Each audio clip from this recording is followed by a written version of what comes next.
വിശുദ്ധ മർക്കോസ് എഴുതിയ സുവിശേഷം. അധ്യായം 1. സ്നാപകൻ്റെ പ്രഭാഷണം. ദൈവപുത്രനായ യേശു ക്രിസ്തുവിൻ്റെ സുവിശേഷത്തിൻ്റെ ആരംഭം. ഇതാ, നിനക്ക് മുമ്പേ ഞാൻ എൻ്റെ ദൂതനെ അയക്കുന്നു. അവൻ നിൻ്റെ വഴി ഒരുക്കും.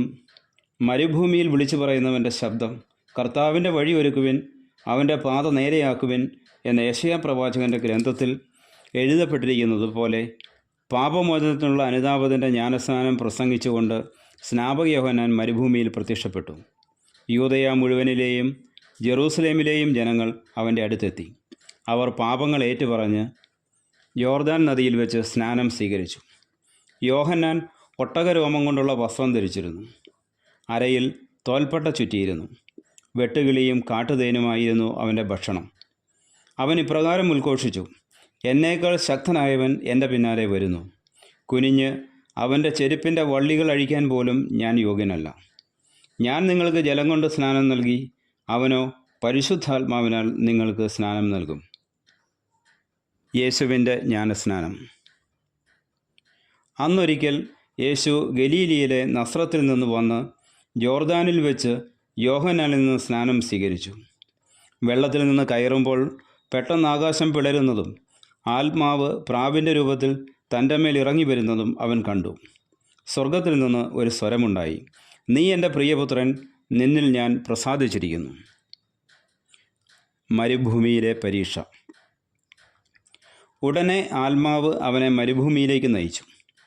സാത്താനാൽ പരീക്ഷിക്കപ്പെട്ട് 40 ദിവസം അവൻ മരുഭൂമിയിൽ വസിച്ചു. അവൻ വന്യമൃഗങ്ങളോട് കൂടെയായിരുന്നു. ദൈവദൂതന്മാർ അവനെ ശുശ്രൂഷിച്ചു. ദൗത്യം ആരംഭിക്കുന്നു. യോഹന്നാൻ ബന്ധനസ്ഥനായപ്പോൾ യേശു ദൈവത്തിൻ്റെ സുവിശേഷം പ്രസംഗിച്ചുകൊണ്ട് ഗലീലയിലേക്ക് വന്നു. അവൻ പറഞ്ഞു: സമയം പൂർത്തിയായി, ദൈവരാജ്യം സമീപിച്ചിരിക്കുന്നു. അനുതപിച്ച് സുവിശേഷത്തിൽ വിശ്വസിക്കുവിൻ. ആദ്യ ശിഷ്യന്മാർ. അവൻ ഗലീലി കടൽ തീരത്തുകൂടെ കടന്നു പോകുമ്പോൾ ശിമയോനെയും അവൻ്റെ സഹോദരൻ അന്ത്രയോസിനെയും കണ്ടു. മീൻപിടുത്തക്കാരായ അവർ കടലിൽ വലയെറിയുകയായിരുന്നു. യേശു അവരോട് പറഞ്ഞു: എന്നെ അനുഗമിക്കുവിൻ, ഞാൻ നിങ്ങളെ മനുഷ്യരെ പിടിക്കുന്നവരാക്കും. ഉടനെ വല ഉപേക്ഷിച്ച് അവർ അവനെ അനുഗമിച്ചു. കുറച്ചു ദൂരം കൂടി പോയപ്പോൾ സെബദിയുടെ പുത്രനായ യാക്കോബിനെയും അവൻ്റെ സഹോദരൻ യോഹന്നാനെയും കണ്ടു. അവർ വഞ്ചിയിലിരുന്ന് വലയുടെ കേടുപോക്കുകയായിരുന്നു. ഉടനെ അവൻ അവരെയും വിളിച്ചു. അവർ പിതാവായ സെബദിയെ സേവകരോടൊപ്പം വള്ളത്തിൽ വിട്ട് അവനെ അനുഗമിച്ചു. പിശാച് ബാധിതനെ സുഖപ്പെടുത്തുന്നു. അവർ കഫർനാമിലെത്തി. സാബത്ത് ദിവസം അവൻ സിനഗോഗിൽ പ്രവേശിച്ച് പഠിപ്പിച്ചു. അവൻ്റെ പ്രബോധനത്തിൽ അവർ വിസ്മയഭരിതരായി. കാരണം നിയമജ്ഞരെ പോലെയല്ല, അധികാരമുള്ളവനെ പോലെയാണ് അവൻ പഠിപ്പിച്ചത്. അശുദ്ധാത്മാവ് ബാധിച്ച ഒരുവൻ അവിടെ ഉണ്ടായിരുന്നു. അവൻ അലറി: നസ്രായനായ യേശുവേ, നീ എന്തിനു ഞങ്ങളുടെ കാര്യത്തിൽ ഇടപെടുന്നു? ഞങ്ങളെ നശിപ്പിക്കാനാണോ നീ വന്നിരിക്കുന്നത്? നീ ആരാണെന്ന് എനിക്കറിയാം, ദൈവത്തിൻ്റെ പരിശുദ്ധൻ. യേശു അവനെ ശാസിച്ചു: നിശബ്ദനായിരിക്കുക, അവനെ വിട്ട് നീ പുറത്തു വരിക. അശുദ്ധാത്മാവ് അവനെ തള്ളി വീഴ്ത്തിയിട്ട് ഉച്ചസ്വരത്തിൽ അലറിക്കൊണ്ട് പുറത്തു വന്നു. എല്ലാവരും അത്ഭുതപ്പെട്ട് പരസ്പരം പറഞ്ഞു: ഇതെന്ത് അധികാരത്തോടെയുള്ള പുതിയ പ്രബോധനമോ? അശുദ്ധാത്മാക്കളോട് പോലും അവൻ ആജ്ഞാപിക്കുന്നു, അവ അനുസരിക്കുകയും ചെയ്യുന്നു. അവൻ്റെ പ്രശസ്തി ഗലീലയുടെ സമീപ പ്രദേശങ്ങളിലെല്ലാം പെട്ടെന്ന് വ്യാപിച്ചു. ശിമയോൻ്റെ അമ്മായിയമ്മ.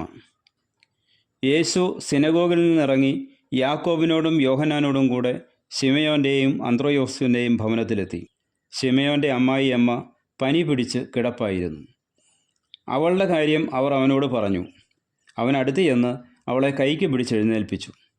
പനി അവളെ വിട്ടുമാറി. അവൾ അവരെ ശുശ്രൂഷിച്ചു. അന്ന് വൈകുന്നേരം സൂര്യാസ്തമയമായപ്പോൾ രോഗികളും പിശാച് ബാധിതരുമായ എല്ലാവരെയും അവർ അവൻ്റെ അടുത്ത് കൊണ്ടുവന്നു. നഗരവാസികളെല്ലാം വാതിൽക്കൽ സമ്മേളിച്ചു. വിവിധ രോഗങ്ങൾ ബാധിച്ചിരുന്ന വളരെ പേരെ അവൻ സുഖപ്പെടുത്തി. അനേകം പിശാചുകളെ പുറത്താക്കി. പിശാചുകൾ തന്നെ അറിഞ്ഞിരുന്നതുകൊണ്ട് സംസാരിക്കാൻ അവരെ അവൻ അനുവദിച്ചില്ല. സിനഗോഗുകളിൽ പ്രസംഗിക്കുന്നു.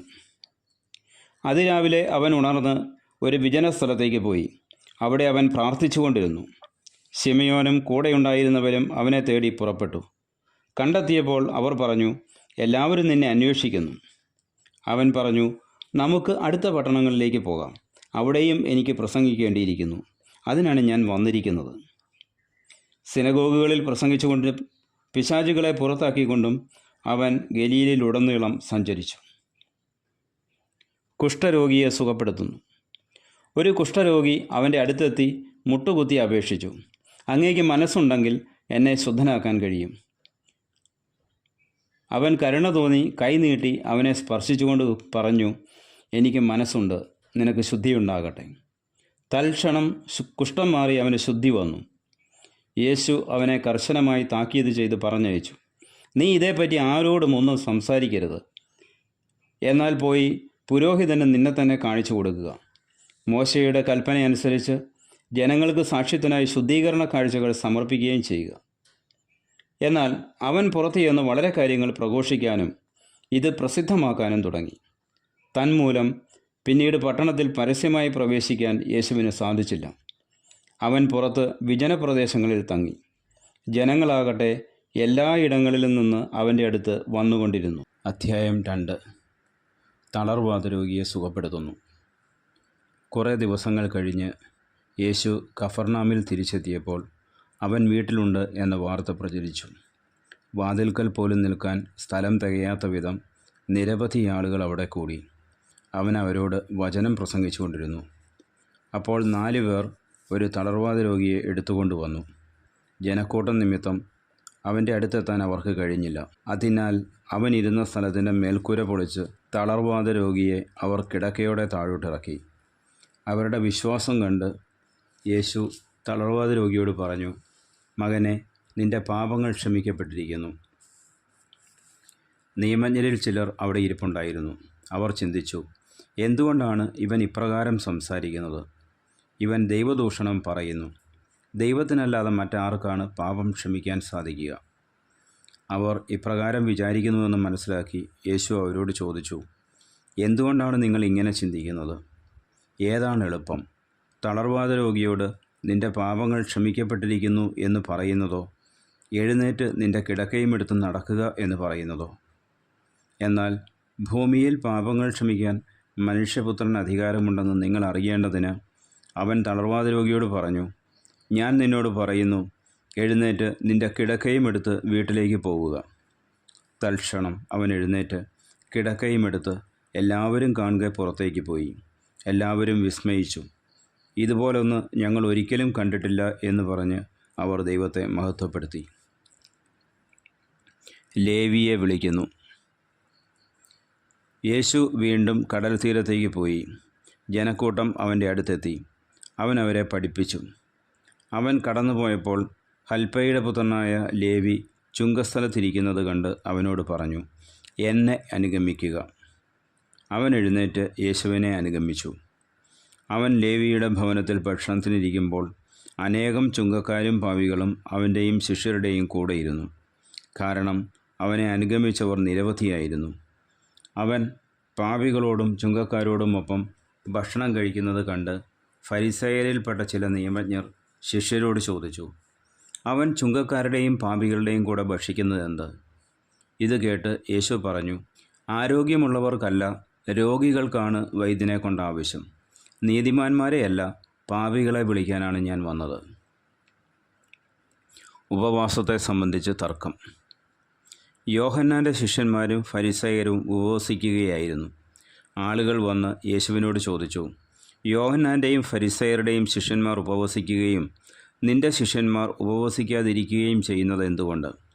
യേശു പറഞ്ഞു, മണവാളൻ കൂടെയുള്ളപ്പോൾ മണവറത്തോഴർക്ക് ഉപവസിക്കാൻ സാധിക്കുമോ? മണവാളൻ കൂടെയുള്ളിടത്തോളം കാലം അവർക്ക് ഉപവസിക്കാനാവില്ല. മണവാളൻ അവരിൽ നിന്ന് അകറ്റപ്പെടുന്ന കാലം വരും, അന്നവർ ഉപവസിക്കും. ആരും പഴയ വസ്ത്രത്തിൽ പുതിയ കഷ്ണം തുന്നിപ്പിടിപ്പിക്കാറില്ല.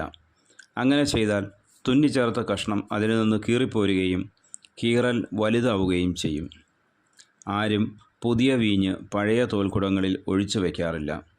അങ്ങനെ ചെയ്താൽ തോൽക്കുടങ്ങൾ പിളരുകയും വീഞ്ഞും തോൽക്കുടങ്ങളും നഷ്ടപ്പെടുകയും ചെയ്യും. പുതിയ വീഞ്ഞിന് പുതിയ തോൽക്കുടങ്ങൾ വേണം. സാബത്ത് ആചരണത്തെക്കുറിച്ച് വിവാദം. ഒരു സാബത്ത് ദിവസം അവൻ വിളഞ്ഞു കിടക്കുന്ന ഒരു വയലിലൂടെ പോവുകയായിരുന്നു. പോകുമ്പോൾ ശിഷ്യന്മാർ കതിരുകൾ പറിക്കാൻ തുടങ്ങി. ഫരിസയർ അവനോട് പറഞ്ഞു, സാബത്തിൽ നിഷിദ്ധമായത് അവർ ചെയ്യുന്നത് എന്തുകൊണ്ട്? അവൻ ചോദിച്ചു, ദാവീദും അനുചരന്മാരും കൈവശം ഒന്നുമില്ലാതെ വിശന്നു വലഞ്ഞപ്പോൾ എന്ത് ചെയ്തുവെന്ന് നിങ്ങൾ വായിച്ചിട്ടില്ലേ? അബിയാതർ പ്രധാന പുരോഹിതനായിരിക്കെ ദാവീദ് ദേവാലയത്തിൽ പ്രവേശിച്ച് പുരോഹിതന്മാർക്കല്ലാതെ മറ്റാർക്കും ഭക്ഷിക്കാൻ അനുവാദമില്ലാത്ത കാഴ്ചയപ്പം ഭക്ഷിക്കുകയും കൂടെയുണ്ടായിരുന്നവർക്ക് കൊടുക്കുകയും ചെയ്തില്ലേ? അവൻ അവരോട് പറഞ്ഞു, സാബത്ത് മനുഷ്യനു വേണ്ടിയാണ്, മനുഷ്യൻ സാബത്തിനു വേണ്ടിയല്ല. മനുഷ്യപുത്രൻ സാബത്തിൻ്റെയും കർത്താവാണ്. അധ്യായം 3. സാബത്തിൽ രോഗശാന്തി. യേശു വീണ്ടും സിനഗോഗിൽ പ്രവേശിച്ചു. കൈ ശോഷിച്ച ഒരാൾ അവിടെ ഉണ്ടായിരുന്നു. യേശുവിൽ കുറ്റം ആരോപിക്കുന്നതിനു വേണ്ടി സാബത്തിൽ അവൻ രോഗശാന്തി നൽകുമോ എന്നറിയാൻ അവർ ഉറ്റുനോക്കിക്കൊണ്ടിരുന്നു. കൈ ശോഷിച്ചവനോട് അവൻ പറഞ്ഞു, എഴുന്നേറ്റ് നടുവിലേക്ക് വരൂ. അനന്തരം അവൻ അവരോട് ചോദിച്ചു, സാബത്തിൽ നന്മ ചെയ്യുന്നതോ തിന്മ ചെയ്യുന്നതോ ജീവൻ രക്ഷിക്കുന്നതോ നശിപ്പിക്കുന്നതോ ഏതാണ് നിയമാനുസൃതം? അവർ നിശബ്ദരായിരുന്നു. അവരുടെ ഹൃദയകാഠിന്യത്തിൽ ദുഃഖിച്ച് അവരെ ക്രോധത്തോടെ നോക്കിക്കൊണ്ട് യേശു അവനോട് പറഞ്ഞു, കൈ നീട്ടുക. അവൻ കൈ നീട്ടി, അത് സുഖപ്പെട്ടു. ഫരിസയർ ഉടനെ പുറത്തേക്കിറങ്ങി യേശുവിനെ നശിപ്പിക്കുവാൻ വേണ്ടി ഹെറോദേസ് പക്ഷക്കാരുമായി ആലോചന നടത്തി. കടൽ തീരത്തെ അത്ഭുതങ്ങൾ. യേശു ശിഷ്യന്മാരോടുകൂടെ കടൽ തീരത്തേക്ക് പോയി. ഗലീലയിൽ നിന്ന് ഒരു വലിയ ജനക്കൂട്ടം അവനെ അനുഗമിച്ചു.